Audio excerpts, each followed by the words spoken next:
Welcome one and all to the Sydney Comedy Festival, presented by Young Henrys. We'd like to begin by acknowledging that we gather on Gadigal land and pay our respects to their elders past and present. Now sit back, relax, and get ready for tonight's show.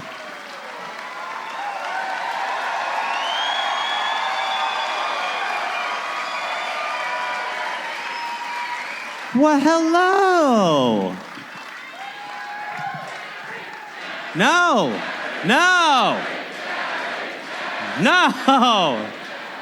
That's the most aggressive one of the tour by far. You guys, and you stopped like it was a conductor stopped you. That was wonderful. Fuck you, Dave.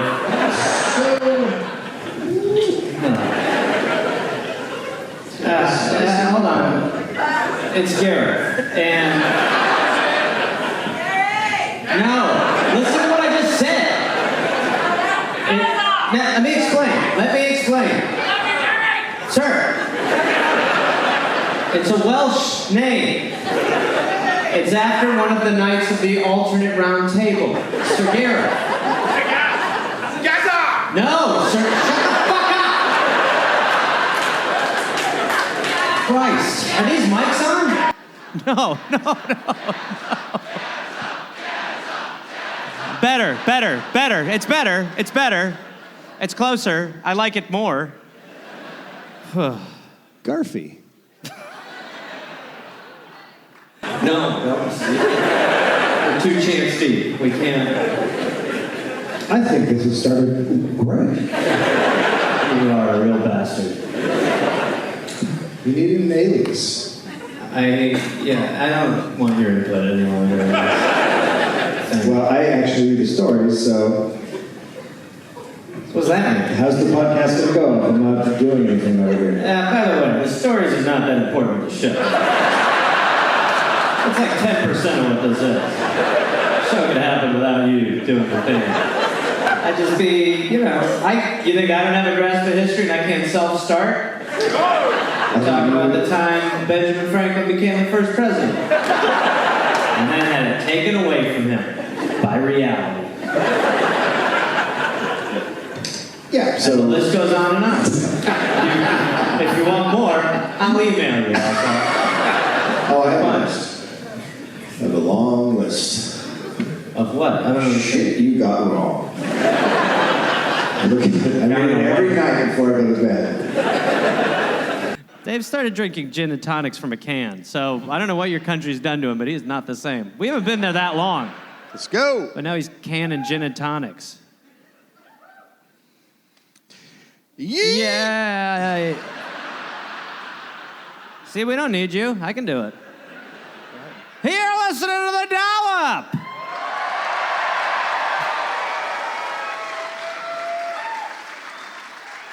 This is a American history podcast, sometimes Australian. Each week? Where each week, I, lover of doing laundry, man with chocolate at home, lacer of tennis shoes, Dave Anthony reads a story from American, and again, sometimes Australian, history to my best friend, idol, hero, bedmate, lover.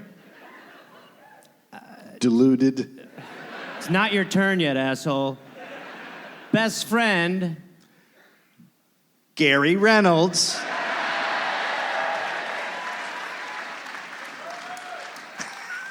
You're a real son of a bitch. We have two fantastic guests, not hologram Richard Pryor. Same thing. Yeah. Men of honor, men of class, men we love, men who we had Thai food with backstage.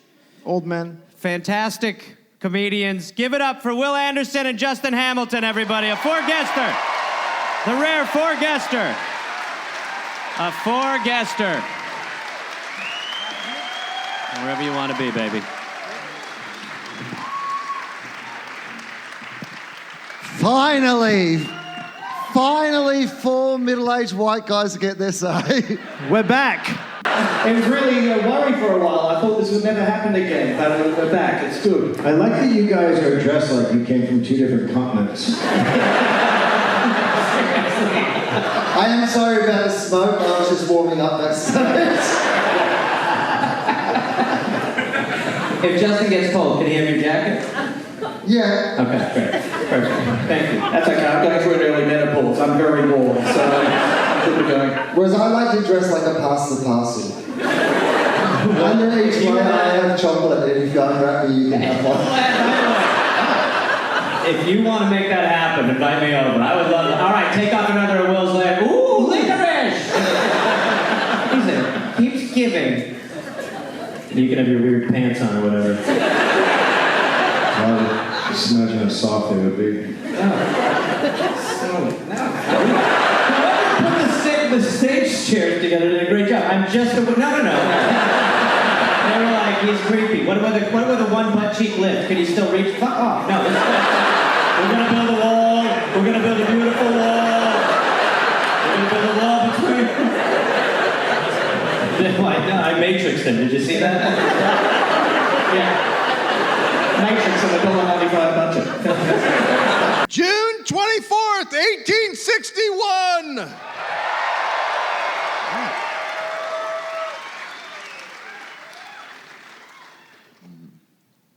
Penguins were... No, I wouldn't do that. You son of a bitch. I would never do something like that. I the was comeback. like, don't bring I me would into never that do one. This that. is a sequel. Mate, Absolutely never do that to a that's where the penguins come back. It's fine. This one's good. They learn how to dance. Wait till I get a hold of him.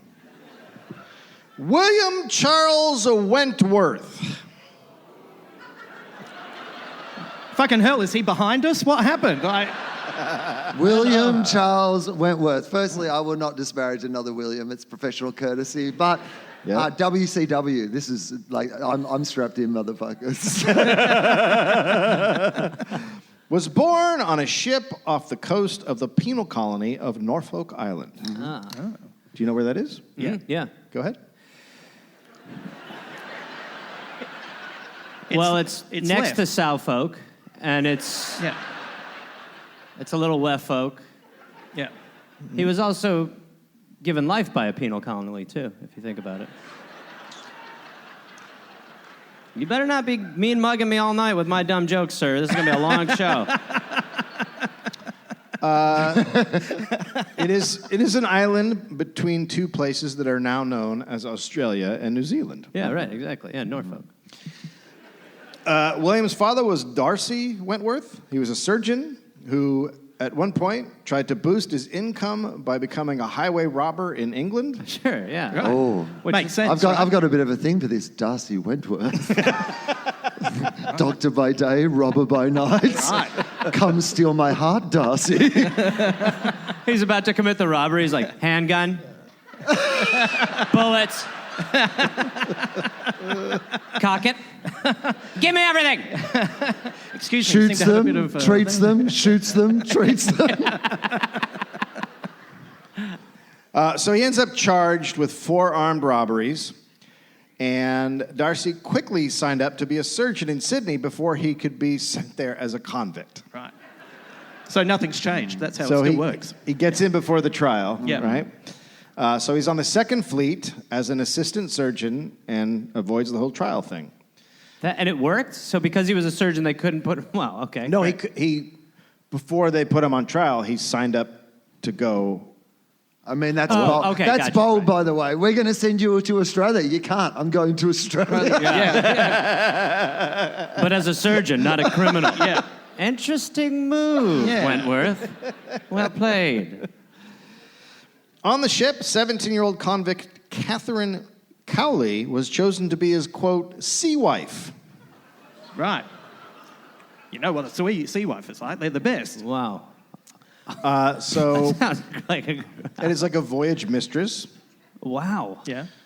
but it's a trade-off thing. So you're either down in the belly of the ship with all the other filthy people, Or you have a... or you get to go up and fuck the surgeon and stay in a cabin. Right. So I understand that is terrible, the situation that those people were put in. But if I was put in that same situation, I would definitely fuck the person. Oh, 100%. Are you kidding me? I'm fucking surgeons all day long. Yeah. And I'm talking about just now. I'm not even talking about on a ship. Yeah. Yeah, I'd be like, cock. Yeah. Balls. Turn around for butt. So what I read about it is it's like not as bad as it sounds. Like a lot of women were like, can I please get in the cabin? Oh, yeah, it sounds great. She becomes pregnant.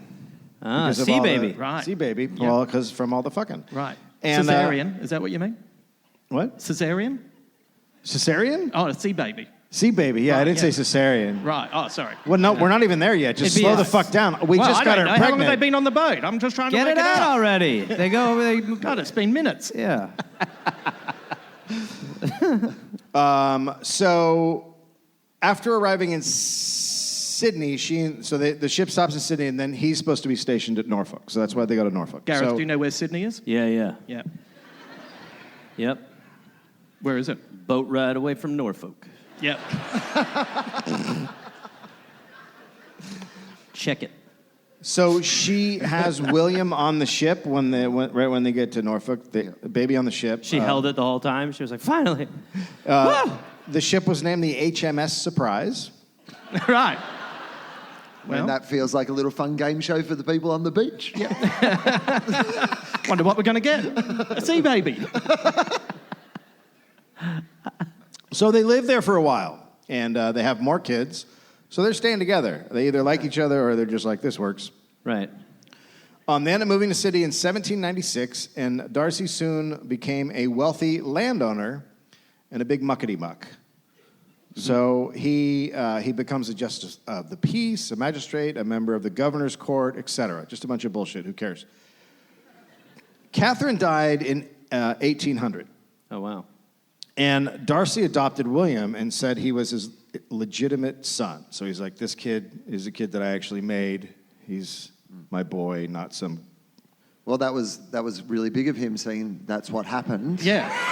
I didn't know you could adopt your own kid. That's a great move. Your kid's like 5, like, Happy birthday, but I got a surprise. I'm adopting you. I'm going to be your real daddy. How about that? What? I'm your dad now, huh? Yeah. You know what? I'm going to get in touch with my dad and say, you could have done that fucking 49 years ago. Justin, we brought him here tonight. Right. If it's anyone but Andrew Denton, I'm fucking furious. I just realized I had to have screamed out the wrong date at the start. Oh. Yeah, because you said 1800 something. Right? Yeah, it says 1861, but it must have been something else. 1761. Nah, fuck it. That was backstage gin. Wow. Right. Maybe the ship went around the wrong way. I could look it up. Do you want me to look it up? No. That's a whole I mean, thing. it's that attention to detail that really puts you at the top of the podcast chart. I bet you don't even know where Norfolk Island is, do you? I mean, I understand the idea of you getting like a few pronunciations wrong, but it's literally the thing you scream out at the start of the fucking show. You're absolutely right. I feel so fucking terrible. And he's just looking at porn. What is This that? guy's deal. Far out. This is not the time. It's what he got when he said dates, mysterious dates. Yeah. He's looking at C-sex, it says. How do you do that with an ass? Okay, so he was born on August 13th, 1790, which is absolutely nothing like what... Right. It's not even remotely close to the date that I had. Yours was June 24th. June 24th, 1861. Yeah. It's Right. completely different. I think our main character would be dead by then. Right. This story's all over the place. This is choose your own dollar. I'm a fraud! So hang on, what was the real date? Oh, I gotta look We it up. don't know. We forgot. We don't know. Why don't we give you 1378. We'll give you a shout mulligan. August 13th, 1790! Well, this is completely different. Nowhere Wow. near the end of the financial year. Right. Yeah. Year of our Lord, Jesus Christ. I had so many good 1860 bits. So you reckon Gareth couldn't do this without you? I mean, he's just making shit up. Shut up. Okay, so Catherine dies when he's 10 in 1800. So he's adopted by William, who then says, and the reason he says he's a legitimate son, because if you had a convict wife, you didn't tell anybody about it. Oh. It was like your secret shame. Sure. And so afterwards, he's like, no, she was actually my wife. I just didn't tell anybody. Now that she's dead, I can reveal I fucked her. Yeah. We were married. Isn't that great how this works? So soon after, William and his brothers were sent to England to get a fancy education. I'm adopting you. Thank you. What does that mean? Go to England. Yeah. Get out of here. We spent too much time together. I'm your daddy. So William was very smart, but very lazy. At school, he wrote poetry, drank, and gambled. Right. I mean, he sounds kind of fun, though, Yeah, right? yeah, Sounds yeah. like a good Yeah, yeah. time. Yep. A few dirty limericks, some drinks. He's working. After graduating, he couldn't get into either the East India College Company or the Royal Military Academy, and he cannot get a job anywhere, which he blames on being a currency lad. Uh-huh. Right. Do you remember what that is? We talked about it on last night's podcast. Yes. What is it? I think that Hamo and Will don't know. Yeah. And my concern is that it's We talked about it last night's podcast. there's been a lot of podcasts in the last week, amigo. Look at that fly. Isn't that crazy? Yeah. There's another one. There's two of them. Yeah. A currency lad is a Australian-born European.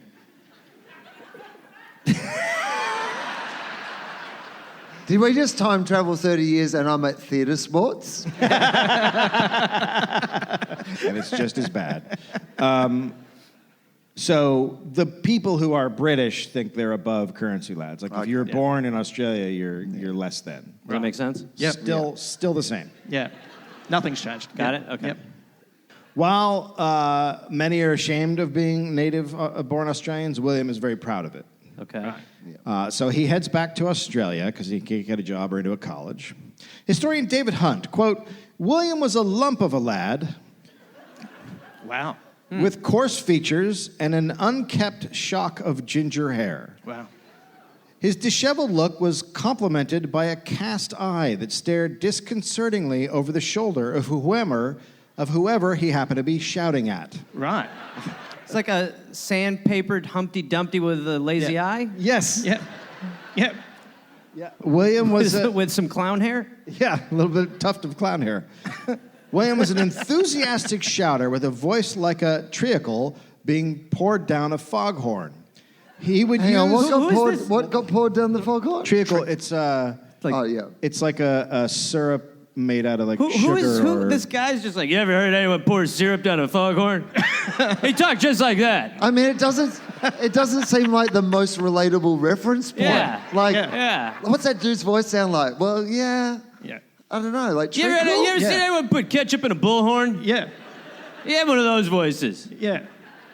Not like those voices that have got jam and a saxophone. You Yeah. know, not there. Yeah. Yeah. Fuck those You know, guys. that's Yeah. where jamming on the saxophone came from. Right, It is from right. the From old that, days when yeah. they actually It's used like to someone jam. put ice cream in a leaf blower. You have one of those sort of throaty, Yeah. you know what I'm saying? Like mustard in a rocket launcher. He's one of those guys. You talking about like oysters in a cannon? Yeah. He's a little cannon oyster, sure. Yeah. It's like Vegemite and a piccolo. You know what it's like. Yeah. Anyway, he had a weird voice. Yeah. It's like peanut butter and an oboe. Like You get treacle it? and a foghorn.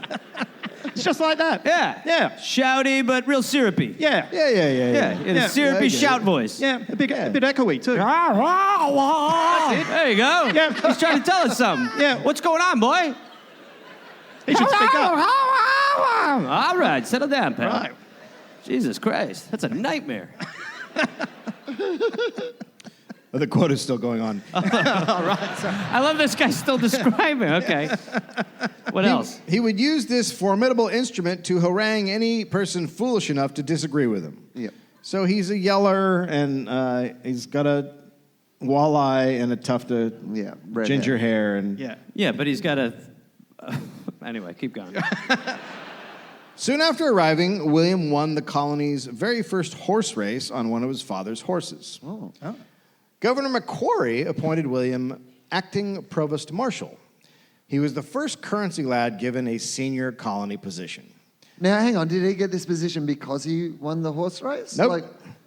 He just won it. He won the horse race and he got the job because of his dad. Right. Oh, Yeah. nice. So it was a good weekend. Yeah. Yeah. He was given 1,750 acres of land. Jesus. In 1830, he, William Lawson, and Gregory Blaxland led an expedition over the Blue Mountains. They were said to They're be the here first. tonight. Yeah. Both of them. Yeah. They were said to be the first to cross it if you excluded the many Aboriginal people who actually had two routes through the mountains. Yeah, but Right. Yeah. Yeah, but they were the first people to stop for scones. yeah.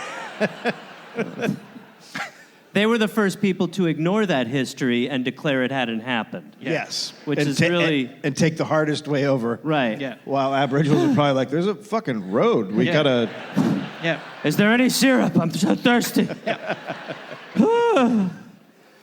Now, the colony did not seem to care about the journey. The day they left, the Sydney Gazette lead story was about a drunk drowning in the harbor. And when they returned, the main story was about a cockfight. Yeah. I don't think any of us are going to make a joke about that, Dave. No. The target was too big. Yeah, there's. Yeah. And I can't technically say anything because we're in the middle of an election cockfight and I work for the ABC. Yeah. You'll get in trouble. But either way, it was a huge deal because on the other side was amazing farmland. And William, after doing this, was given another 1,000 acres. Nice. So he's racking up the land by just being around and Being a white. Yeah. wait. Is he still writing poetry? Yeah, he does always enjoy writing poetry. Yeah. That's good to know. The colony's You got to hear him read it, too. It's Oh, like really? putting honey in your speakerphone. Oh, really? Yeah, right. It's like putting Nutella in your clarinet. Honestly, no. Oh, nothing like that? Oh, okay. Shit, sorry. Not sure what you're talking about. It doesn't- Right. It's so weird. Yeah, Wow, I'm so it's sorry. a bit off. Sounds a bit off. Feel awkward. I don't even know what that would sound like. The other ones, obviously, we all Right. resonates. Yeah. It'd be like that. Yeah, You know yeah. that Oh, yeah, sound. that's the one. Yeah. The oysters in the can are. Yeah, we'll circle back to that one after the show. 'Cause We picked it out of a tree. no. No. The colony's military commander was Lieutenant Governor George Mole. Oh, yeah. I like the way he's looking around. He's like, anyone? Anyone? Any objections?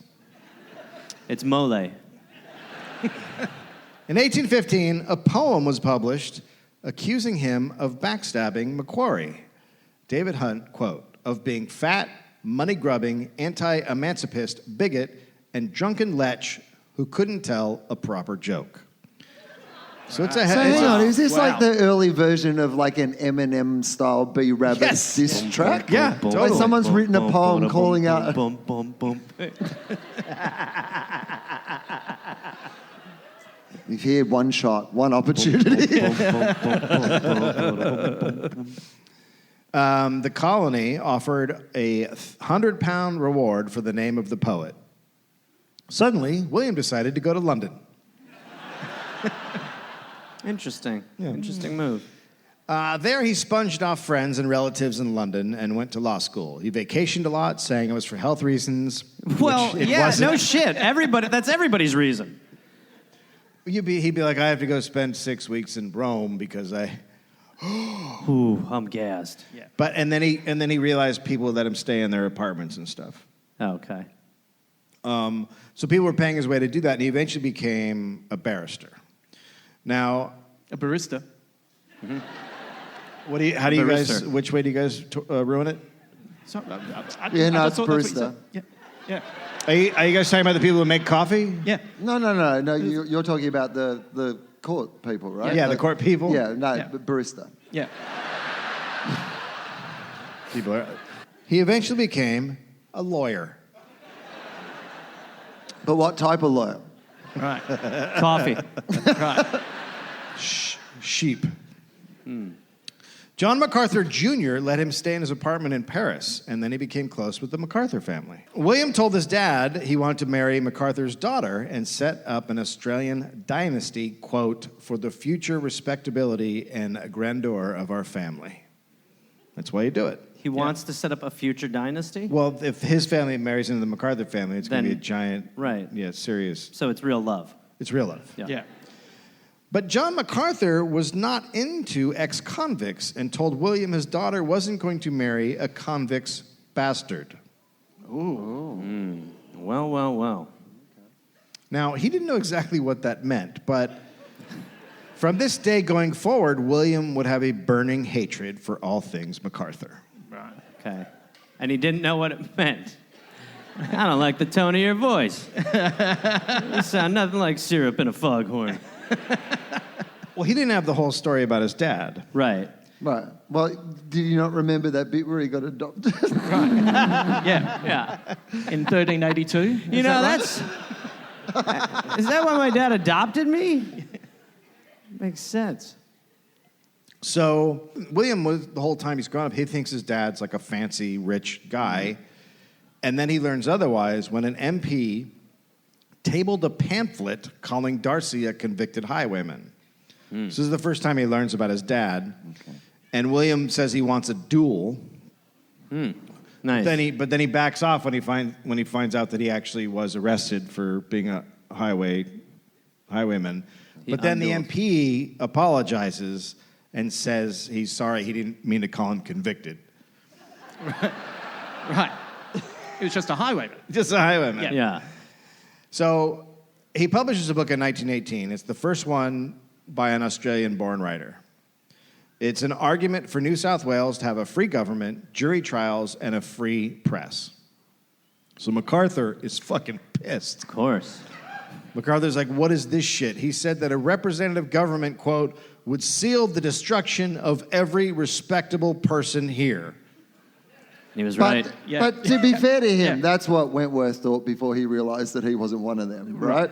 Yeah. Like, while the system was going to, like, suit him, he was fine to marry into that other family. Yeah. It was only when he discovered that he wasn't going to benefit from the system that he was like, boo! Revolution! Down! Yeah, right. I mean, I'm not saying there's any lessons in that for us in modern times. No. Yeah, after he gets rejected by that family, suddenly he takes the opposite political viewpoint. Interesting. So the Peterloo Massacre happened, which, obviously. You can do a brief. It's going to be a long show. So a bunch of English people wanted, more rights and just slaughtered them. So that happens right after the book comes out. So no one at that point in England wants any reform. So then William asks his dad for money to go to France for 6 weeks. And his dad gives it to him, and then he comes back and he's like, I still don't have enough money to look like a gentleman. Oh, it's all to look like a gentleman? Yeah, he wanted to have the appearance of a gentleman. Right. So a judge now somehow figured out who was the poem's author. And he outs William as the author, so William challenges him to a duel. Another duel. Now, sorry, before we get to the other duel, do you have any information about, was the judge, had this been his pet cause? Had he been investigating this poem this whole time? Do you know? Because I want to know. He's like, I've cracked it. Finally. It's like a Dan Brown situation. Working out the rhyming couplets and... I think it's because of the book, and he has the opposite political opinion, right? So this guy's stirring up shit. Okay. And it's also at a time when that's happening all over the world, so they're like, this is not, so William challenges the guy to a duel, but he doesn't just do that. He goes fucking completely apeshit and tries to attack the guy and has to be restrained by cops. I duel without you knowing. Surprise duel. Yeah. But duels also aren't legal, so he couldn't do it anyway. So then he writes another book, and he attacks this guy in his book, calling him a public scavenger and saying his report on Australia was, quote, nauseous trash. So the other guy had written a report on Australia with the opposite view, and he's saying you're shit. How long are these arguments taking? Because it takes a long time to write a fucking book. Do you know what I mean? They could just have it out. You would make your argument and then wait 3 months for a counter argument. Yeah. Right now we're in 1861. Oh, right. Yeah. And I would love that instead of Twitter. Yeah. Right. Yeah. It'd be way better. I think you'd still get in a couple of duels. That's fair. So what was happening was all of William's opinions are making the ex-convicts in Australia love him. So every time these guys attack him, he comes back and everyone in Australia is like, this guy's fucking awesome. This guy fucking gets us. And then in 1823, in a big win for William, Parliament establishes the New South Wales Supreme Court and permitted jury trials. Because before that it was military trials, which aren't as fun. Right. So British Barrett, that means he could now practice law in New South Wales. So he heads back. He comes on a ship with another barrister named Robert Wardell. And upon arriving, they sue the captain of the ship. Whoa. Is that something you could do? What? We're here. We're done with you. We'll see you in court, you bastard. You got us here alive! Yeah. They said they had to eat salted meat. Their cabins had ankle-deep water. And worst of all, the captain had sailed before their 600 bottles of beer had cleared customs. Right. They have every right to sue him. Yeah. Especially Australia. I mean, honestly. They were on sober boat. Yeah. Yeah, that's a crime. Yeah. Well, the judge agreed, and they got their passage fee back. Right. Absolutely. Yeah. Sorry, you said beer? Did they see the cartons of cigarettes as well that they had with them? So when William got here, he went fucking booze crazy in New South Wales. He got to be fair, he'd been beer starved. Yeah, he was beer starved. That's how you do it. It's like a camel. They drink water before they go on their journeys, and they store it in their humps. Do you know nothing? Come on. Buddy, talk But to I'm me after the saying, show. so you think that he would have stored beer in his hump? He had just come back from a journey, and he needed to rehydrate with beer to put it in his humps. Buddy. I'm not going to slow the story down Everybody for this. knows this. He's humps. He's humps. Yeah. It's a lovely lady humps. Yeah. Yeah. Everyone knows that. His lovely Ailey humps. Yeah. So he is arrested 3 times for being drunk. Now in New South So he gets a promotion. Yeah, he gets a promotion. They give him another 1,000 acres of land. You get more land. Now in New South Wales, there's 2 groups, the emancipists and the exclusives. The exclusives want to exclude former convicts from civil rights. I'm on their side. Of course. John MacArthur is an exclusive. On the other side, emancipists like William, pro-rights for convicts, right? They want more what America has. Right. I mean, the right to vote, things like that. Right to fuck off, right to get shot in the face if you're 14. Oh, it's true. My kid has 2 years to live.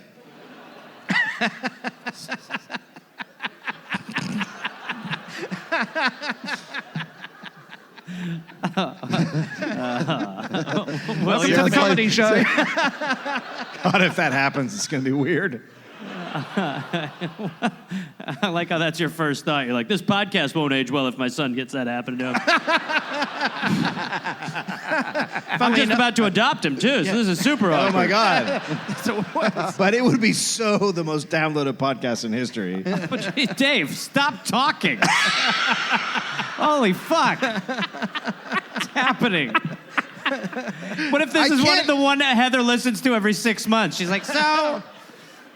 I thought your show was funny, but then... I like Will and Justin. Maybe this will be good. Oh, yeah. What the... I didn't say she was going to die, too. Now you put it out there, asshole.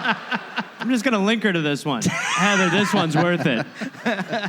Get to when he gets the date right. Start from there, and then it's... Muy bueno. You're going to love it. I'm staying out of this for when they play this in court.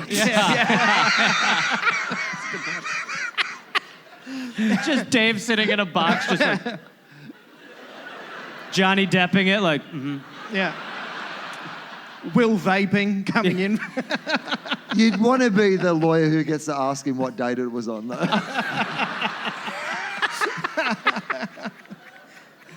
Mr. Anthony, that would make you 211 years old. I was having a lot of canned gin that night, sir.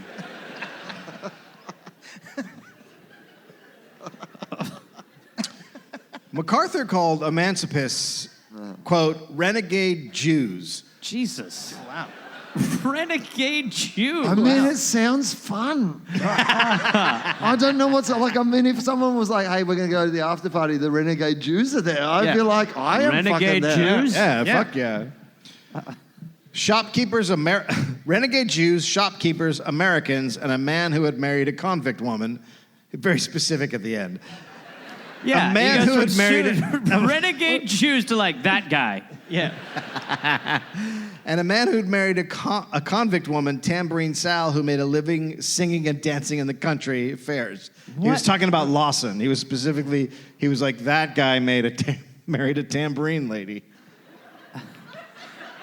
Right. I can't tell you how many times I've read about Australian history and come up against the Tambourine Sal comment and been like, what in the fuck is... It was like a thing people would say, oh, it's fucking Tambourine Sal, and everyone would be like... But hang on, but what does Tambourine Sal actually mean? Did you work it out? Yeah, I believe it's based on a woman named Sally, but she performed around... It's one she person? Made a living, yeah, she made a living singing and doing fairs. Yeah. What did her voice sound like?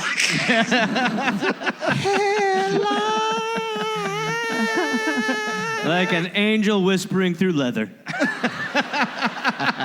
You'd know it. Yeah. That's it. Like an octopus being blown out of a cannon. It's a little subtle... It's very similar. In another win, Governor Brisbane approved freedom of the press. So William and his buddy Wardell published The Australian on the 14th of October, 1824. It's Australia's first privately owned newspaper. Nice. Good And start. that's where it all went downhill. Good right? start, yeah. Yeah. It's my favorite paper. The paper pushed emancipist and native-born causes. It also promoted William as the savior of the poor. And he took out a bunch of high-profile cases representing the poor versus the powerful. So Okay. again, poor people love this guy. Right. In May 1825, he represented a man suing a guy named John Payne for breach of promise to marry his daughter. So, okay. Is that legally binding? I'm going to marry your daughter. I'll see you in court if you don't. Basically? Yes, it was legally binding. If you said you were going to marry someone and didn't, then they could take you to court. Really? Oh, yeah. You better do it, buddy, or you'll be in a world of pain. Yeah. You can't get drinking, you know? I'm going to marry your daughter one day, sir. I like you renegade Jews. I'm going to marry your daughter. That's pretty good. I love how none of you guys picked up on the fact that he called people renegade Jews and Americans. Like those were his two fucking cut. Well, being like fuck Americans is pretty, you know, we've all thought that. Yeah. It's the renegade Jews I've got my eye on. So his daughter's name is Sarah, and Sarah's employer testifies in court that she, quote, heard the defendant make love to the young lady. What? What? Who? Wow. Like, Right. Wow. What did that sound like? Right. Like an orangutan through a mincemeter. Oh, man. Well, you know that sound. Man. Told you never mention that again. Sorry. It's like the kinda Heimlich came maneuver out. under a weighted blanket. Oh, yeah. Yeah. I know that. Yeah. Yeah. I do that a lot. Yeah. Like beating a rug underwater. Yeah. Right?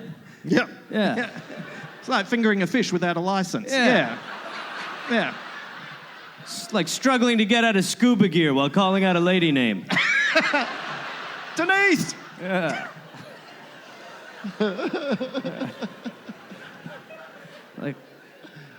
Like orgasming through a conch shell. So they were just testifying that you heard them fucking.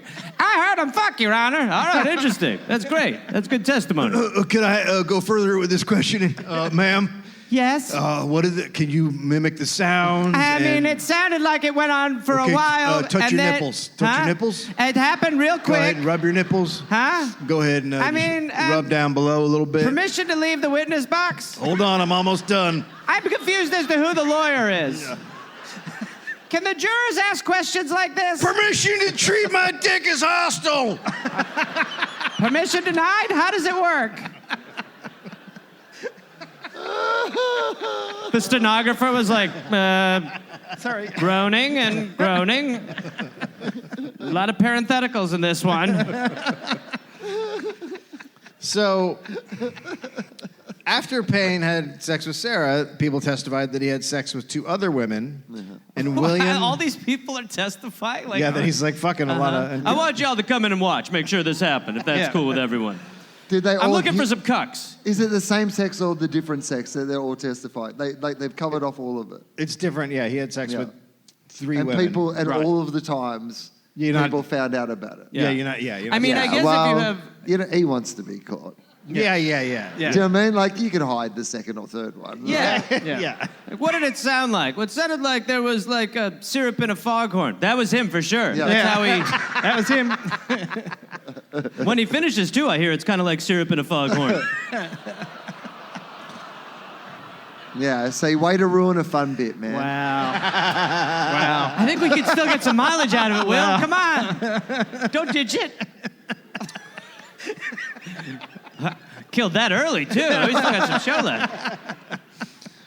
So, William wins the case, but he also, during the trial, got Sarah pregnant.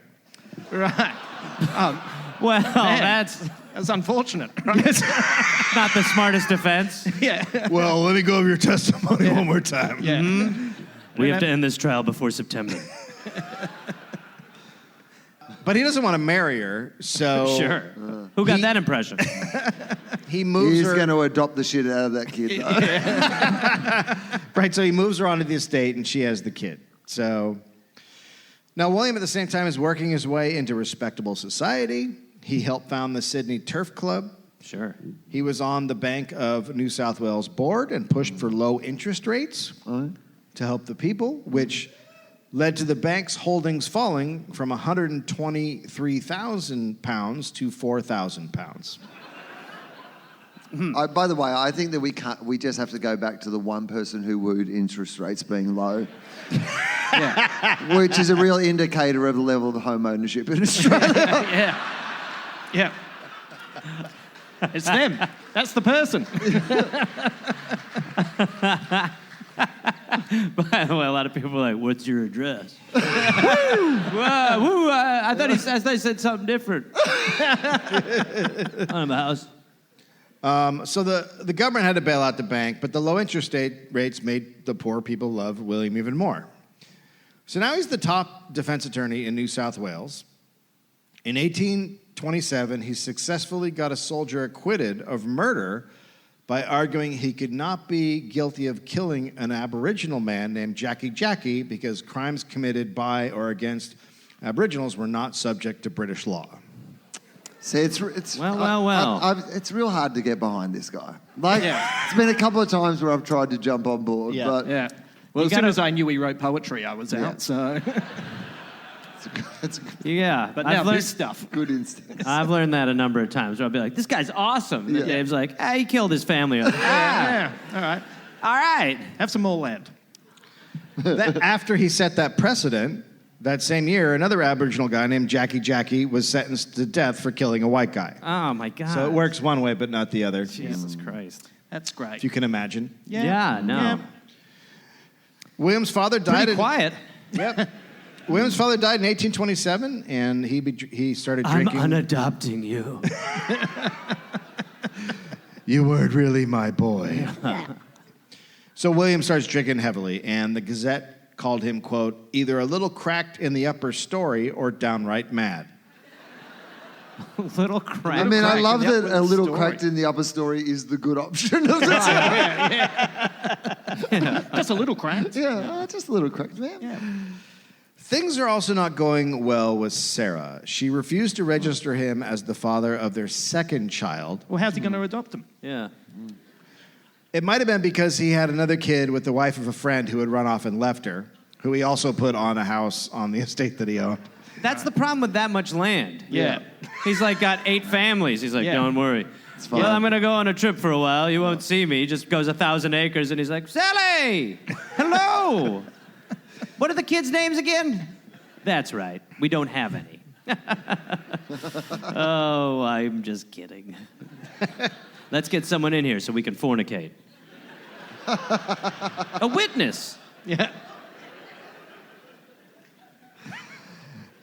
Now, around this time, a woman named Jane New had a conviction overturned on a technicality, and Governor Darling, who was an exclusive, And a cutie. Yeah.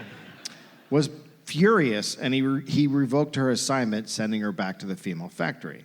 So her husband hires William to get her out. Yeah. So William starts fucking her. Jesus Christ. Wow. He should actually go back to writing fucking poetry. Like, he's way too busy. But she ended up getting out, not because of William, but because a Supreme Court judge fell in love with her. What is going on? Right. What? There's not a lot of women. I mean, but on that level, though, where it's like a woman, hello. It's like Alaska. Even then. Without the bears. There's no bears to fuck. So, I'm not gonna. Pretend you're a salmon. Ooh. Yeah, they eat salmon, asshole. Right. No.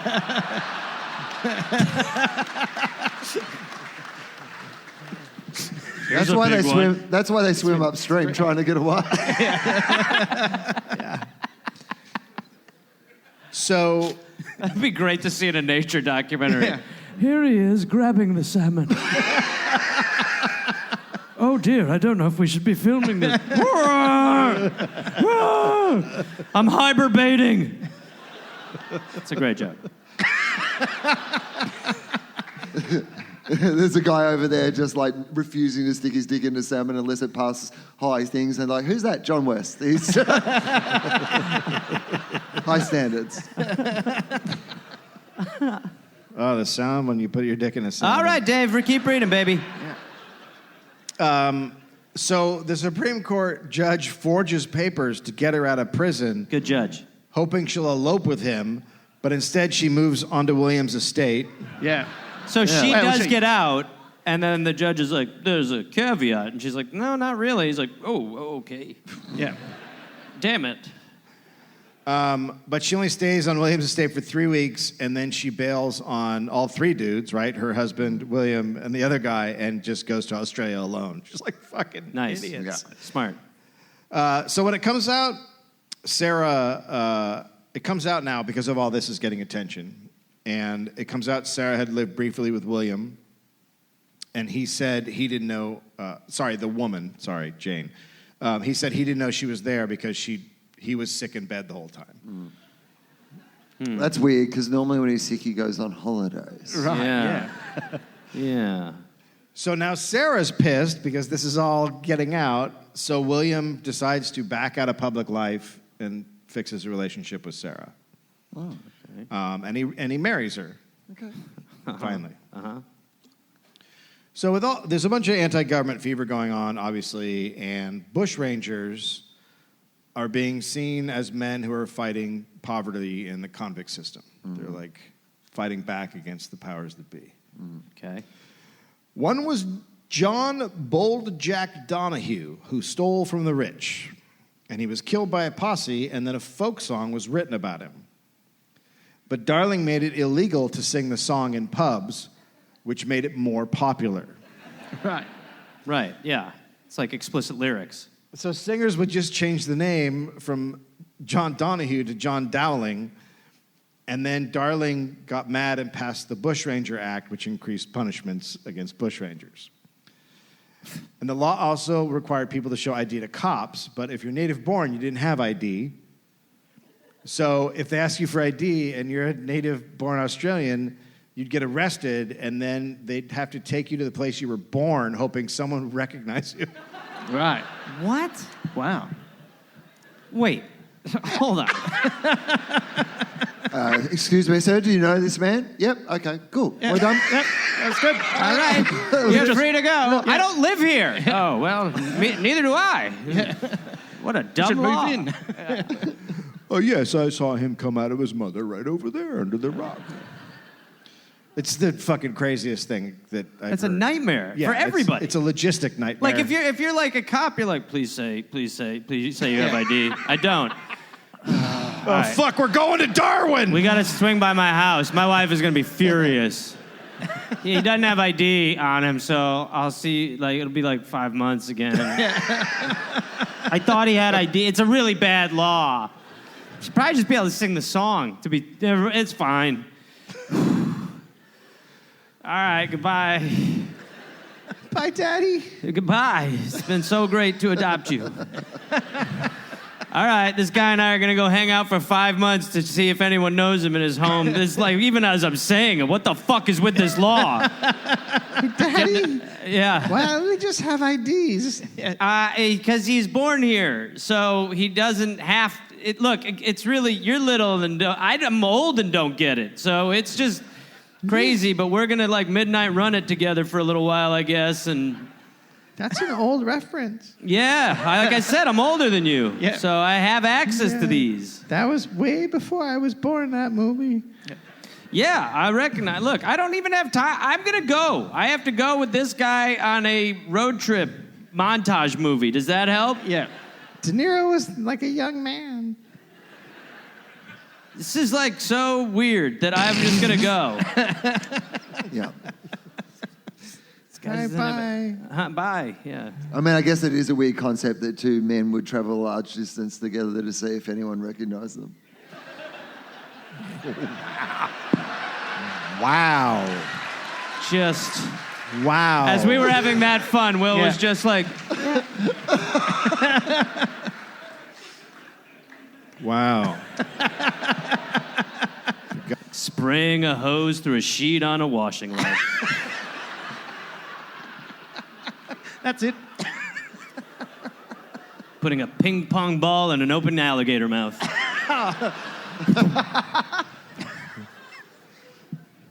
Sometimes it sounds like shoving a grenade into an elephant's ass.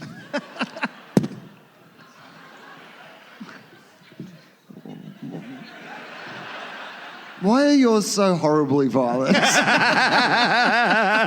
My dad is dead. And I don't know. It's actually great. Didn't even adopt him.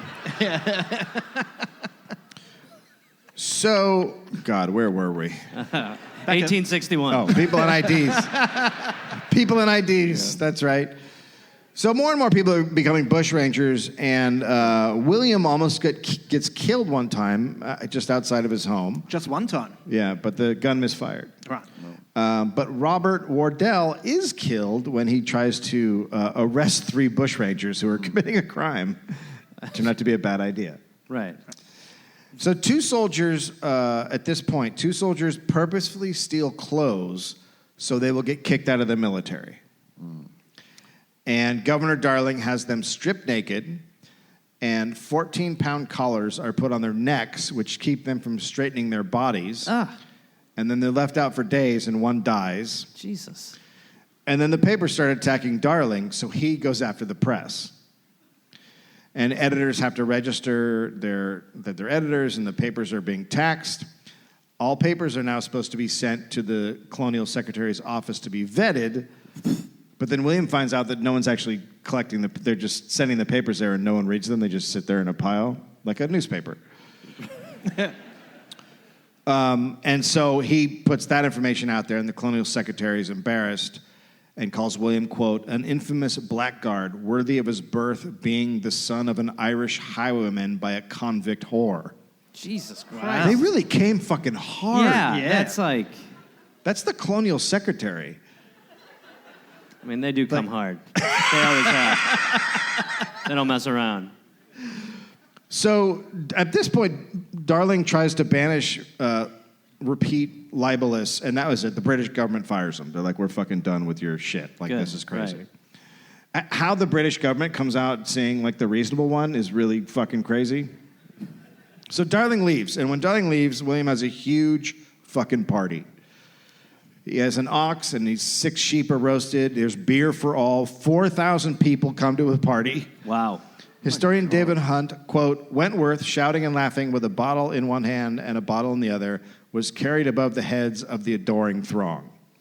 Could've So just people said- are fucking, Darling is like gone, and they're just like, this is the best thing ever. Right. And he's got a bottle in each hand. Yeah. So William is now one of the largest landholders in Australia. He's king of the squatters. Squatters. They're supposed to pay rent on like an honor system. Right. So you're supposed to just pay your rent, but no one. It's great. Yeah. It should So be. they don't. Yeah, weird. Weird. The landlord's like, hey, do you have it? No. Enjoy it. Yeah. By the way, you guys all enjoy this because at one stage in Australia, we thought we could take on the world of Monopoly with our own homegrown game called Squatter. Yeah. And it was like Monopoly set in the Australian outback. But instead, like, someone would land on your property and be like, you owe me $500. They'd be like, I'm not going to pay I'm just living it. Okay, that's, this game goes on for a long time, doesn't it? Just keep going around. All right. So William had long fought taxes, but now he agrees to pay rent at a reduced rate, and then all the guys that he was working with are fucking mad at him. So the government also didn't want to expand, as it would make it harder to control convict workers. You don't want more. Right. Squatters just want to keep expanding and having convicts sent to do work, but that's, we call it slavery in America. Yeah, but we never had it in Australia. I said that once on a podcast. Got a lot of letters. Spent a lot of time doing a lot of learning. Anyway, Letters? Still knew more about it than the Prime Minister. So. Yeah.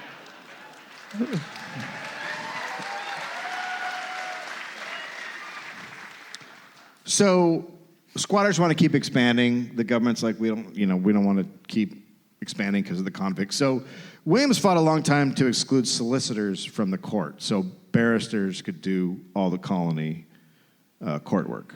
We in America don't have that. It's coffee.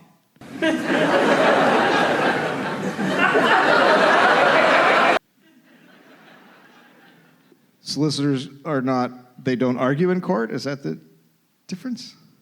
Yeah. Sure. Surprisingly, and it is even a surprise to me, I've never been in court. Yeah. You didn't go to court for the... No, I was wrongly arrested. Yeah. Yeah, those people never go to court. Yeah. Oh, sorry. I'm white and rich. Right. Yeah. It makes a huge difference. Yeah. All right, so whatever. There's a difference between... So anyway, what happened is finally they exclude solicitors in 1834. So this means William and his other... They're going to get tons of fucking work. There's 9 of them. So they have a giant party. They put a tub of wine in Wardell's chair since he's dead. Yeah. It's a great please do that when I go. I'm going to start getting a chair just for that. Yeah. This is my chair, remember. Fill it with a tub of wine. They get completely shit-faced and toast good fees and plenty of them. Oh, wow. No briefs without the cash. Whoa. So, What? Free balling? yeah, free bottle.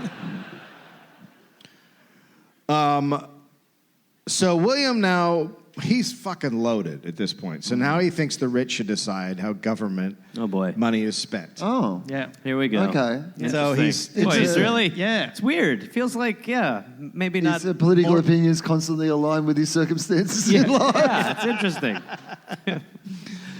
only those with property and sheep should vote. And sheep? Yeah. Right. Wow, this country's Makes great. sense. Yeah. Really is. Yeah. This Yeah. is property. Yeah, And I have property. Sheep? No. Yeah. Sorry, buddy. Still the same. Still the same. Do you have ID or do we need to go to your hometown? What if you just have like one sheep and you're just No. walking around with it on like a leash? Do you get to vote? No, I think the sheep should get to vote. What if the sheep is your boyfriend or...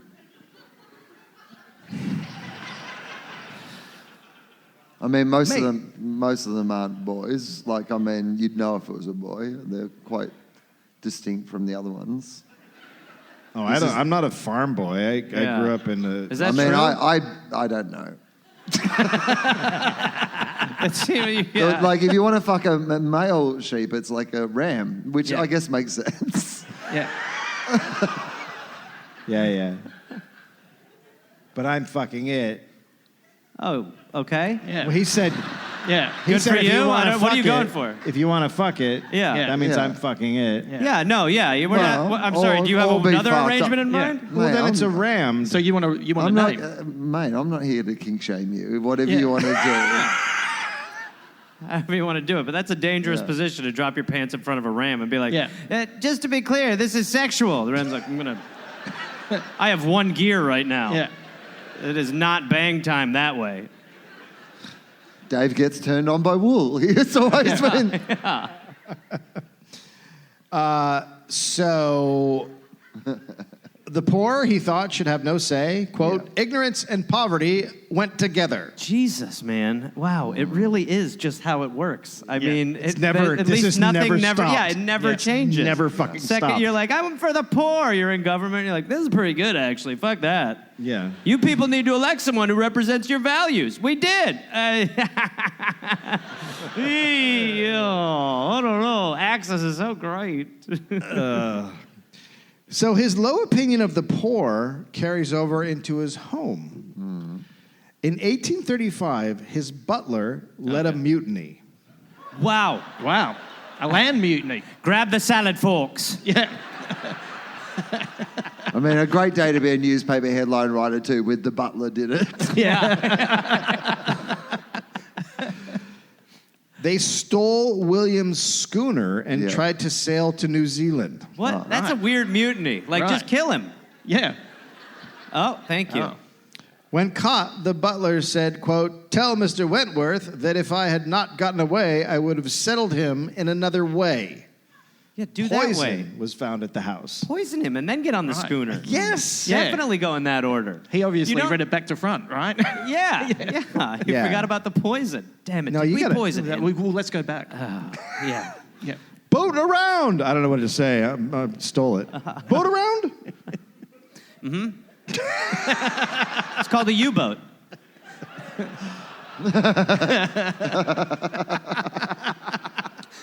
Not much, but I'll take it. Yeah. Some scraps. They didn't get a hiss. Yeah, well, to be fair. After this, so William now is like, okay, I'm done with politics. And he leaves. My butler tried to kill me. I'm out. This is like, these poor people really don't get it. Yeah. What's their deal? He took my schooner. So he leads others to lead the reform movement. So by now, he's gotten pretty much everything he wanted. He's got press freedom. The military juries are gone. He's got fucking tons of money. But he's still upset about stuff. But just stuff that would help him personally. Right. He often complained about the high pay of government servants, especially when the job did nothing for him. He kept getting upset and complaining that the colonial botanist was paid too much. He's that guy. Because he's like, he doesn't do much. Everyone's just like, what the fuck are you doing? The fucking botanist. In 1835, William Poor co-founded... botanist. Huh? Wait, What? I just like plants. I like plants. Sorry. I get $10 a year? In 1835, William co-founded the Australian Patriotic Association to lobby England for representative government. And he made sure it had a £5 membership fee to keep out the poor. Yeah. The association wanted to deny the poor, blacks, and women a vote. Jesus Christ. Like that was hard. like, Yeah, at that I mean, time. honestly, yeah. It's basically our government. In 1837, the British House of Commons looked into transportation, and some called it a kind of slavery. And the result of this was Van Diemen's Land sending convicts to public works instead of farms. So William loses his fucking shit because he just completely relies on free labor. And he had once written that the convict system was a barrier to free government, but now as a rich guy, he's like, it's the shit. It's Now what we that should I'm be rich, doing. I realize how great it is. The grass is always greener, and it's getting a little long. Not going to cut itself, everybody. Get someone over there. It's crab. So all this government shit he's not enjoying, taxing land, making him to pay to squat, taking away his cheap labor. So he's like, I got to find a new place to exploit. Yeah. And there was New Zealand. Oh, Jesus Christ. Did he go through Norfolk Island, or? It's on the way. Oh, yeah, I've heard that. Right. Straight shot. Oh, is it a straight shot? No. You go north or south? Norfolk? Come on, buddy. You know the way we go. Which way are you coming from?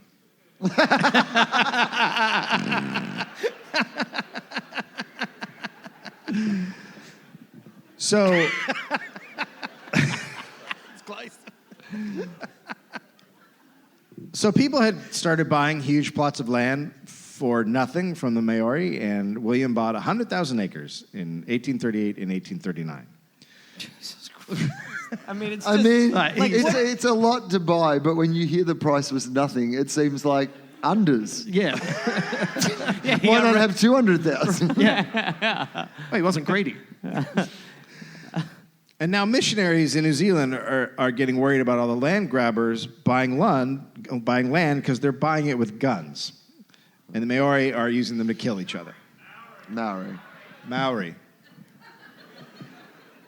Okay, it's okay. No, that's... I mean, sometimes we're being petty. This is a good one to get right. Yeah. Yeah. Yes.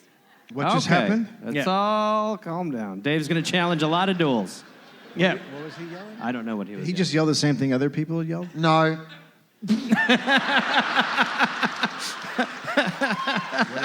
I don't know. Was he being more of a cunt or less of a cunt? No, Les, he was being, correct. Yeah. He was being correct. Yeah. Yeah. Was he correcting them or was he correcting...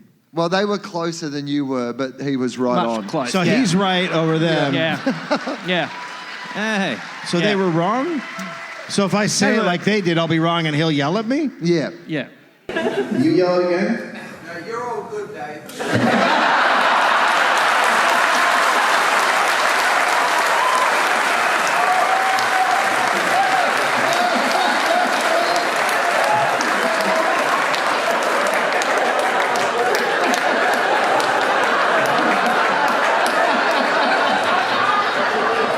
So anyway, they're killing each other, which is apparently the least thing of this whole fucking story. So the missionaries are begging the British to do something. So Captain William Hobson was sent to negotiate a treaty with the So he's trying to get them to cede sovereignty to Queen Victoria, so that way they would have more control over the land grabbers.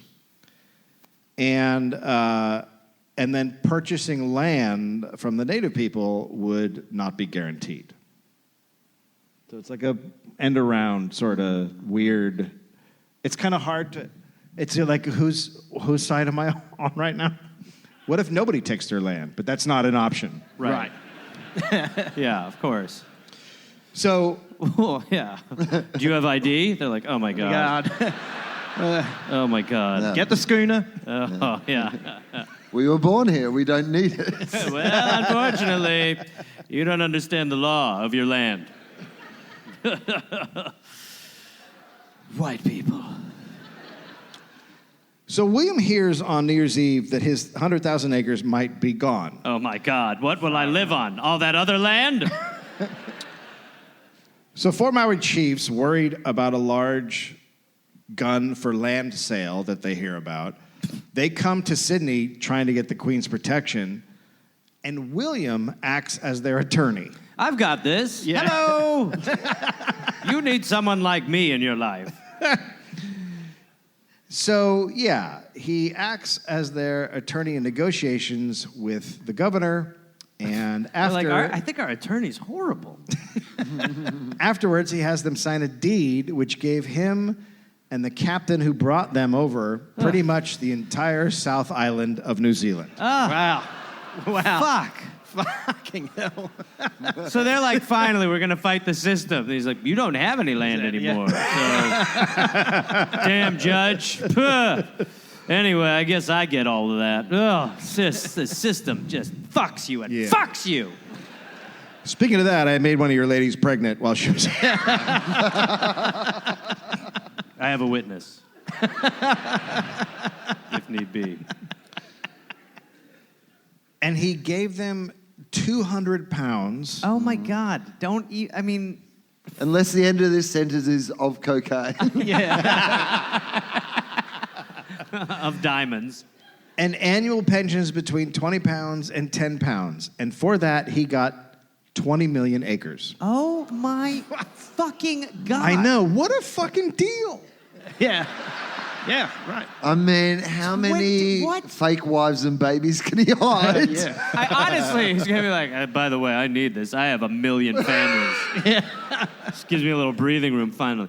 20 Million. 20 million. He's also one of the richest fucking guys in Australia. Oh, He doesn't need, they never like need Jeff it. Bezos would be like, chill, chill. Yeah, What's your Slow it deal? down. Relax, man. You're coming off a little greedy. You okay? Jesus Christ, what are you going to buy Twitter? Calm down. What are you, nuts?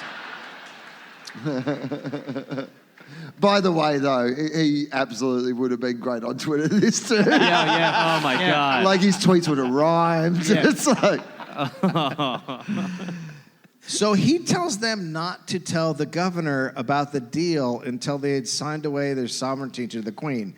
So he's trying to find a loophole, whereas the contract that he did with them looks like it's not signed until after the queen's sovereignty deal goes through. So then he does have a guarantee to it. Right.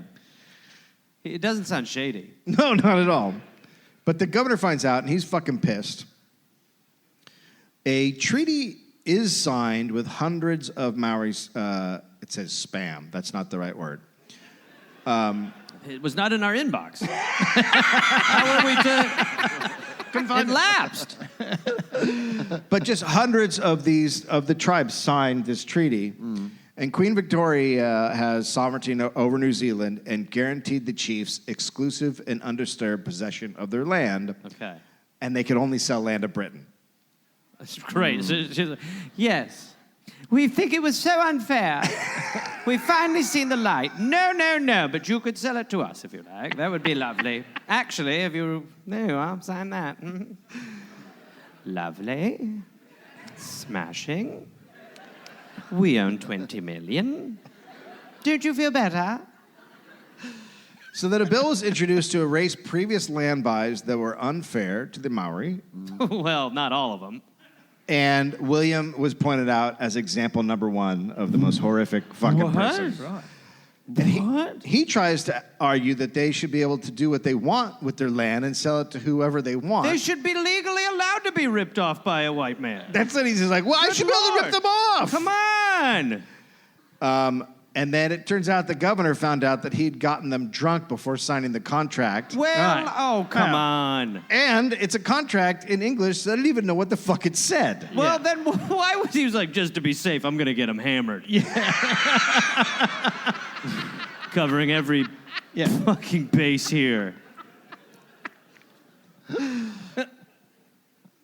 Gibbs, quote, he will never get 1 acre, 1 foot, 1 shilling for the land which he bought. He is not yet safe from prosecution for conspiracy. He purchased a whole island at the rate of 400 acres for a penny. Oh, my God. And he was like, they screwed me. Come on. That is fucking crazy. I can't get over 20 million acres. Yeah, so the bill is passed. He does not have that land anymore. Okay. And Sir. By the way, that's the interest rate guy. Yeah. This is bullshit. he's probably related to him. We've got 1 homeowner, 1 developer. That's, That's it. And then the governor removed William from the list of suitable legislative council members. So William wants fucking revenge on Governor Gibbs. Gibbs was told by the British to give Aboriginal people the same legal rights as other citizens of the empire. When's that going to happen? He said, cool your jets, cops won't like that. He didn't say cool your jets. No, Because I people were put like, that. what's a jet? He's like, it gets very hot, I would imagine. So there's obviously major conflicts over land and food, and one led to the massacre of 28 Aboriginal people after a cow was speared. The governor had the stockmen arrested. A bunch were acquitted, but by some miracle, 7 of these Europeans were found guilty and hanged. Wow. And Yeah. That's the last And time. And they're the only 7 who've ever paid for their crimes. Seriously. William was very upset because this was a precedent that would hurt his ability to clear land. Yeah. Yeah. He called the hangings judicial murder. Now he sounds like an American. Yeah. In 1841, a depression hit, and sheep dropped to 1/15 of their former worth. We're just so down.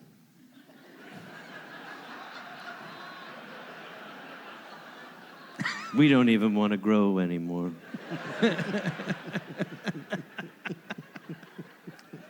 Just feel like I've gone from a white sheep to a black sheep, you know?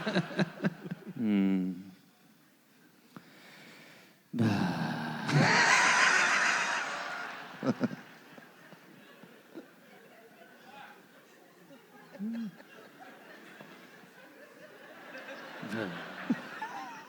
even wolf it.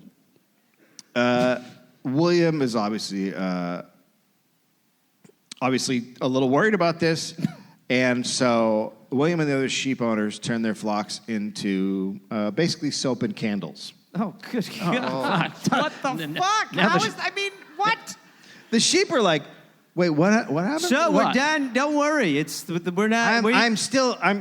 I hear you. I'm still a sheep, though. Like, I'm still the same sheep I was 2 weeks ago. What do you mean? Here's the good news. Okay. We're done shearing you. That has just become ridiculous. Okay, great, because I need a little bit of work now and then, but I'm Well, we got you a side gig. Okay. Yeah. Yeah, cool. What am I doing now? We're going to... Because right now... It always seemed barbaric taking all the wool off. Yeah, you know what I mean? It just seemed like... I like the part where I get to walk around and eat, though, for a few months, and then I come in for a haircut. No. We're going to make you candles. I'm sorry? You're going to... we will turn you all into candles. Turn me into a candle. Yeah. That sounds... Your side gig. Like... All of you. And I don't even think it's going to be easy, to be quite honest. I'm not sure how this even will work. But we're going to try it with all of you. Are you going to shave me for that? No. Actually, now that you pointed out, I guess we will have to shear you for that. So there's no good news. We're going to have to shear you, and then you'll all be candles. How many candles do people need? Hopefully a fuck ton, because this is... things are bad. Bad. No, I'm not even going to be that guy. But, So the Governor Gibbs slashes government spending by 2/3. William survives, but he suffers a lot. Here's the tragic thing of all this. He had been planning to convert his house into a mansion, but now he can't. Oh, man. This guy doesn't get anything right. Yeah. I wanted to move my 19 families under one big roof. There. Now I guess I'll have to keep writing. But after the whole New Zealand situation, William is in some pretty bad shape politically. And he hadn't kept convict assignment going, which upset his squatter base. Britain stopped transportation to New South Wales in 1840, so sweet cheap labor is wrapping up. And William said he wanted to spend more time with his family and quit public life. Which family? Yeah, I was going to say, how many... There's a lot of options. Yeah. It's going to be like The Bachelor, but with families. Yeah. You're all going to compete. He gardened. He entered floral and horticulture shows and won a contest with a huge peach. Not a euphemism. What? Well, finally, I can get on board. Isn't this what happens to rich people, though? It's like You just do all this shit, and they're like, I grew a giant peach. And everyone's like, I love you. Yeah. Well, yeah, there's no, like... I mean, if you're that rich, there's no account. I mean, you are saying, like, my life took a dark turn. Now I can just grow steroid peaches. And it's just... I've lost so much. I'm the victim. Anyway, look at the size of this fucking peach, would you? Look at that. Imagine the pit inside of this thing. Oh, man. I mean, I just even love the idea that there was a competition for who's got the biggest peach. Yeah. The Australian quote, his day is gone by, his opinion is worth nothing. Then in 1842, Britain approved a New South Wales Legislative Council. You had to be a man who owned land worth £200 or rent for £20 a year. Okay. Okay. And have peaches? And have peaches. A big guy? Yeah. About this is about 30% of dudes in the colony. So William's like, oh, that's me. And he runs. His opponent is named William Hustler. Not great. No. I mean, that really gives you a leg up. I'm going to start a magazine for the whole fucking colony. And you're going to see everything. Every goddamn part. My lips wet. I feel really good for everyone who's listening to this podcast who is not getting that visual. Yeah. Absolutely. Absolutely.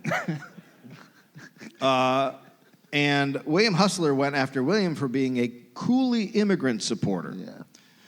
William, who was actually very racist. Okay, you're going to actually have to differentiate between the Williams. Yeah. You're telling a story where they're both called William. Yeah. Well, I'm talking about our William. Yeah, well, just please. Hustler. Yeah. Okay, that's fair. I'm calling Hustler Okay. and William. Okay, cool. Thank you. Because I am also William. Yes. So Well, you're Will. this is a lot for me to be taking. Finally, a shitty William. You're going to enjoy this, Will. We find an asshole one. This is fantastic. So William is actually a racist who previously said Indian immigration was bad because it would lead to the racist mixing. So Hustler's angle is like, this guy's not a racist. And he's like, I'm super racist, asshole. How dare you? I'm the worst. Well, that's who he used to be. Right. But now, without convicts as free labor, now he's suddenly super pro-Indian immigration. Oh. So whereas he's been on the record for years. So this guy, I mean, everything has just been based on financial status. Yeah, where he's at right there. Right. Cool. Hustler's slogan was, quote, vote for Hustler and no coolies. Just couldn't throw that up on the... Right. On election day, William was ahead, so a mob of his opponent's supporters, which the Sydney Morning Herald called, quote, infuriated Irishmen, attacked and destroyed a Wentworth campaign tent. That's right.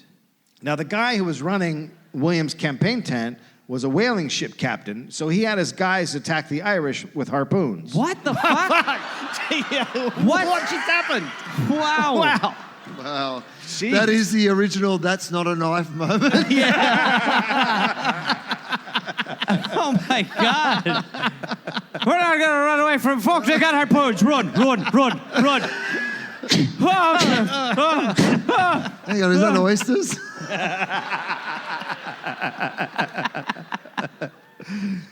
The violence then spread to other tents and whatnot, and voting was suspended, and riots went on all day. So I mean, it's just a few harpoons and you're canceling a vote? Right. Weak. Yeah.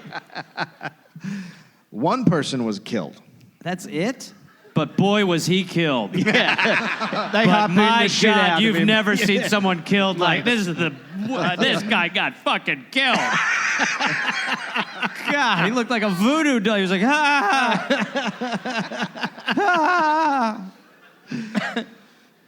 The next day, Seamus, will he be all right? I don't know, honestly. That's it.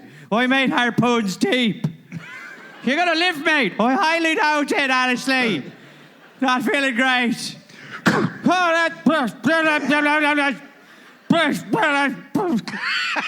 Fucking shit, could have done all that last bloody harpoon. Just a lot, it feel like a bloody pincushion. Tell Cathy that harpoons fucking hurt. If I don't make it. Oh, Christ, that's a big peach. The biggest peach I've ever seen.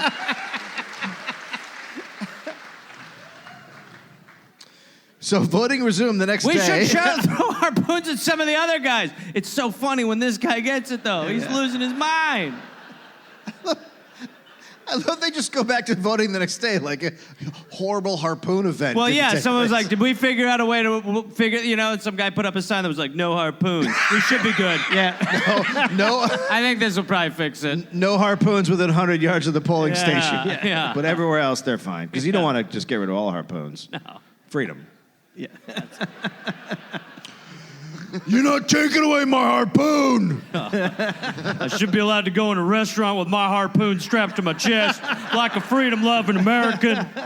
You can have my harpoon when you get it out of my cold, wet hands. Yeah. The only way to stop school harpoonings is to give the teachers harpoons. Bigger harpoons. For the love of God. It'd be ridiculous. It's how we are raised. Yeah. When I was 7, I learned how to harpoon my first whale. God, America's fucking crazy. So he wins. William wins the election. Just because it's like running against the guy who's worse. Yeah, basically. A little bit, yeah. Afterward, he traveled out to Cumberland, where James MacArthur was running, and campaigned against him. So he's still fucking mad at the MacArthurs. Yeah. So he's just like stump speeching just for vengeance. Right, cool. And his support is key. But also after being recently elected, right? Like, Yeah, right. Yeah. He doesn't need to. But also everyone's voted for him to like help run the joint. Yeah. And he's like, you know what I'm gonna do? Go and campaign against someone else somewhere else. Don't you have work to do? No. Okay. Job number 1, fuck MacArthur. What's their harpoon policy? Well, his old friend Lawson was running against MacArthur, so he campaigns for Lawson, and MacArthur loses. And his support was key, they say. You're applauding, but is anybody good? No. When the Legislative Council met, everyone wore frock coats and top hats, except William, who was in squatter's corduroys, which the Australian called, quote, a contemptible affectation. He's still trying to act like a man of the people with all of his fucking bullshit. Right.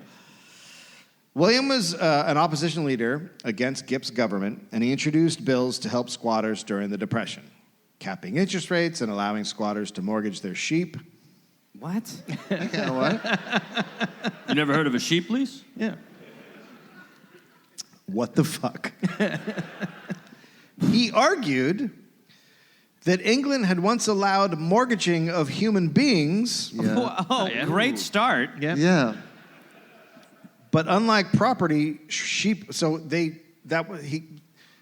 was passed, but then England was like, "What the fuck are you doing?" So to England, he argues, "Well, you guys had slaves and you could mortgage people."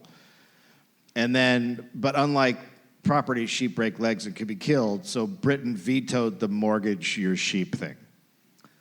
But what does that even look like? Mortgaging a sheep? Yeah. No fucking idea. Yeah. I read.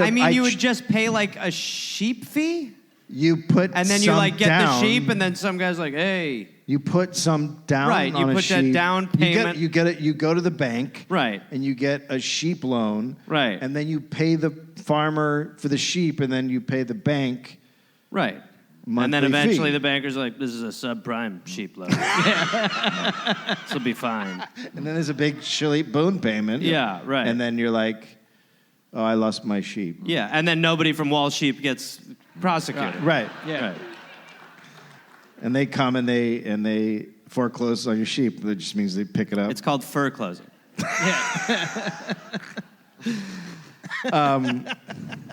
But I agree. I desperately wish that you could still mortgage sheep, because I just think it's awesome. Yeah. Oh, no. There'll be payday sheep soon. Don't worry. So, as usual, he goes after the high salaries of government again. These fat cats. He questions that Governor Gibbs is making the same as the U.S. president. Mm-hmm. But when he was nominated for speaker, he quickly put forth a motion to double the speaker's salary. Right. He's consistent. You're going to say that, right? Government's great. Then he said the speaker should have a dinner allowance. What Yeah. the fuck? Yeah. I mean, he's a little boy. Yeah. And that didn't go over well, and the council mocked him to his face And people on the street started mocking into his face. That's To his great. face. Yeah. To his face. That's hot. I also love that it's the dinner allowance where people have drawn the line. Finally. Up until then, they're like, no, let's keep electing this guy. But no, if he wants a dinner allowance. Yeah, no per diems for this guy. William pulled the motions and declined the nomination, but it was Because of the dinner allowance? Yeah, over It the was dinner like, allowance. He tried to take 20 million acres. And they're like, okay. A bunch of his allies then stopped associating with him after this. Wow. So it just completely destroyed his whole situation. So he then makes different alliances. So he just aligns with different people. Whoever And he's likes like, him. I'll work with you now. And he passed the Wastelands Occupation Act in 1846 that solidified squatter control. Now farmers could not buy land squatters occupied. So this favors squatters, and Right. everyone else is kind of fucked. So even guys who are pro-squatter are like, "That's what the fuck are you doing? That's too much." By 1850, squatters controlled land from the coastal border with South Australia to southern Queensland. He wins his next election Right. because nobody pays the fuck attention to anything anymore. Right. Or back then. Anymore. Yeah. Back then, people didn't pay attention. Yeah. Unlike now, when voters are very keyed in. So now, after all this time, his financial interests and political interests are completely aligned with James MacArthur, his old enemy. Oh, my God. No. No. I hope he adopts him. Yeah. So he has gone from being the common man's champ to just now being the rich guy. And he says he will back MacArthur for speaker, but MacArthur turned it down because there was no dinner allowance.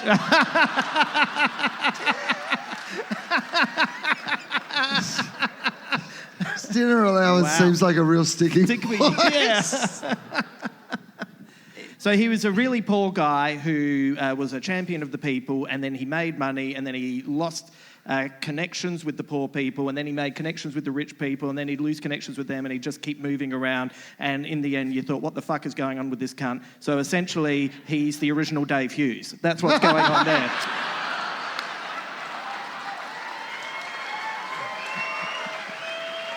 With a peach.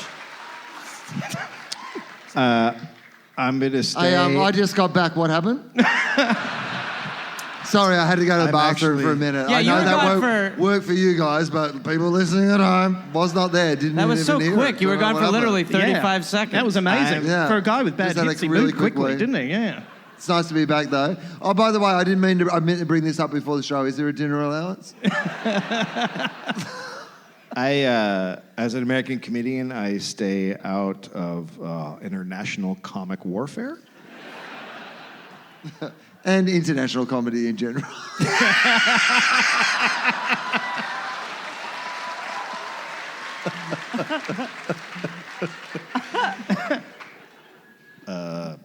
Anyway, shots fired. Will's back from the bathroom. It's gone again.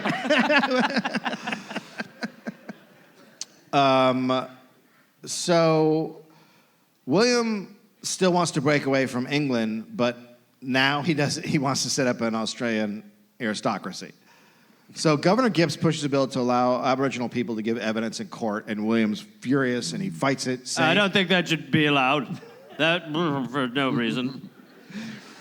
he says it would be, quote, quite as defensible to receive as evidence in a court of justice the chatterings of the orangutan. Oh, my God. This is one of your guys' hero. Yeah. Can I just ask that no one bring up the orangutan? Like, I've already said it. Like, I've heard about the mincer. Yeah. What's happening down there? It's. Remember, Justin said it was like an orangutan going through a mincer? Oh.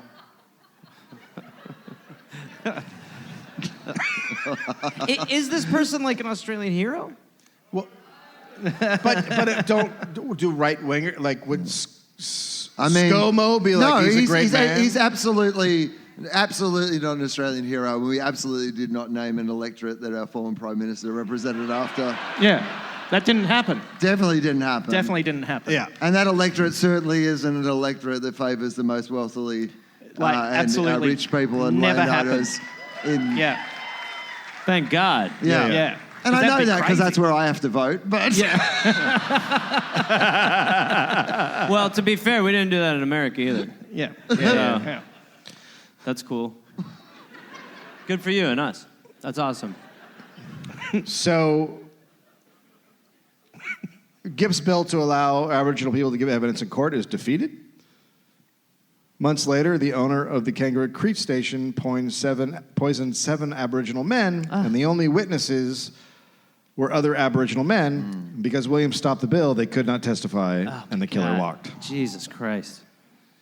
1848 was a year of resolutions. Not Whoops. revelations, no. Then we're still waiting on that year. Revolutions across the world. Many people who did not have power fought for and won it. All of this very much upset William. He had once created a petition for voting rights of, quote, the entire free population, excluding women, Aboriginals, and foreigners, of course. And he now, quote, agreed that the ancient and venerable constitution that treated those who had no property as infants or idiots unfit to have any voice in the management of the state. But peaches should vote. Giant Big peaches. ones. Big ones. Big ones. Big ones. So he's in a tight spot, though, because he was a rep in an urban area, but backed the rural squatters. And he was afraid the working class would rise up against him very specifically. So he stopped arguing for the self-rule for a bit. And in 1850, Britain passed the Australian Colonies Government Act, and New South Wales could now come up with the ways to vote for 2 houses of parliament. So who did they pick to lead the reform? William Hustler. A fellow named William Wentworth. He attacked an old squatter ally for supporting the vote for all men, quote, wherever the principle of universal suffrage has prevailed, it has been the signal for massacre and bloodshed. He hated the idea of Australia being a federation with states having separate local governments that sent members of Congress to a central government. And when he spoke against it, his fellow legislative council members jeered at the crazy idea. That happened. But he knows an elected legislature is inevitable, so he switches it up. Hey, this guy. Are there 2 of him? Arguing men who paid more taxes should get more representation. For sure. But not Sydney merchants. Right, because... They didn't actually produce anything. what? And Sydney had, quote, really nothing to represent except a large mass of people, the most vacillating, ignorant, and misled body of people in the colony.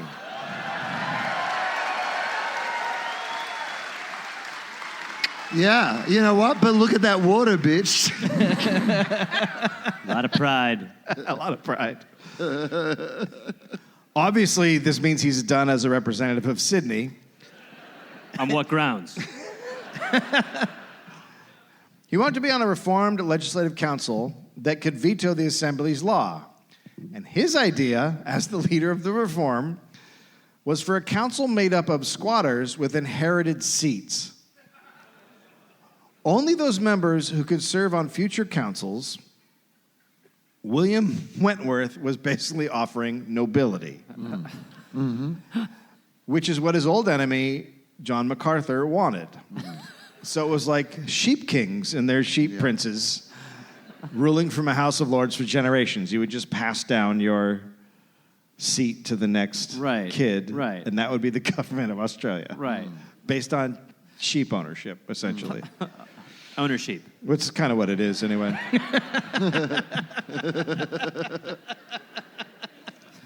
Opponents protested. William was mocked for being rich and drunk, as was James MacArthur. And Williams... It's amazing. They're both like... I mean, these 2. And Fuck already. Yeah. Williams... Just get on with it. Yeah. How many seasons do we have to go through this? And Williams' awesome sheep nobility government plan was dead on arrival. Damn. The Legislative Council agreed to a constitution with new council members appointed for life, but with no ancient titles or it being passed to sons. And the new constitution had to be passed by British Parliament. William is now completely unelectable, but a really good speaker. So... I love that the guy who sounded like syrup in a foghorn, they're like, get him up on stage. This guy's unbelievable. It's like jam through a duvet, this guy. So the council, who had just said his plan was shit, and they send him to England to advocate for the first Australian constitution. And so he goes there and he lobbies for it, and it's passed in July 1855. So William was hailed as the father of Australian representative government, even though he was against it. He adopted it like its own. Yeah.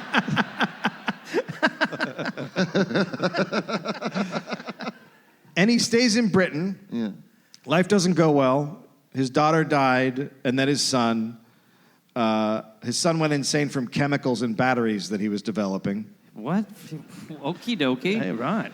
All right. It's a little side story there. I was gonna say, All right. feels Battery. like another episode of The Dollop. Next time you come back. Let's hear about this battery wizard. That's what, like, his last move was making the watch battery. They were like, he's gone mad. Yeah. This is... But William did return to New South Wales in 1861. 1861. We got there. Yes. Oh. We got there. Hey! Now, That's... And was we're it June back. 24th? You were just charting a course, weren't you, Daddy? Pod Pops. That's probably where I got that date from. So This he came back. is a new thing for you. Just shout the date where the story ends. Yeah.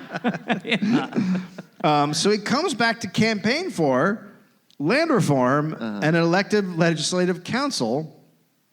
Thinks he had been 100% completely against, but the legislative council offered him the presidency of the legislative council and a 1,200 pound salary. Yeah. The exact type of large salary he used to rail against. But was there a dinner allowance? There better have been. No mention. Damn it. So he goes back to England and died at 81 in 1872. 6 to 9 months later, he was given a state funeral in Australia. How many months later? 6 to 9 months. Oh, Right. damn. I thought that would be the most Australian thing of all time. Amazing. 70,000 people lined the route. Wow. 400 native-born, the currency lads, walked in front, but they were furious because they were joined by 6, quote, barefoot and bedraggled aboriginals. The Sydney Morning Herald reported that they were clearly unwelcome, which disputed their claim to be, quote, native Australians. Today, William Wentworth is known for pushing self-government for the Australian colonies. Wow. What the fuck? Yeah. I mean... and one giant peach. Yeah. What happened to the peach? Yeah. The peach got put into a sheep. Wow. They thought it would turn into a double sheep. Instead, it just kind of melted. I feel like you're lying.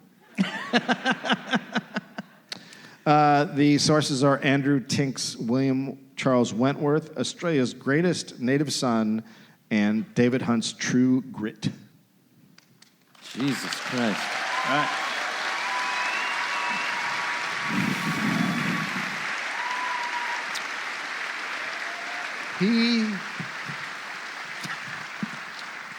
He was just a fucking... I read that, I'm like, oh, he's an American politician. Yeah, right? Like, it's the first, like, he Yeah, just, you're like, he whatever, just- whichever way the wind blows. Yeah, that's what I'll personally. do, and yeah, I'll help myself out and make a Right. bunch of money. But everyone else who founded this joint was good, though, right? Everyone else. No, you guys were, you guys are awesome Yeah. people. I couldn't find anything else wrong with this country. Yeah. You're really, really good, and you're getting better. Yeah. You're picking better leaders.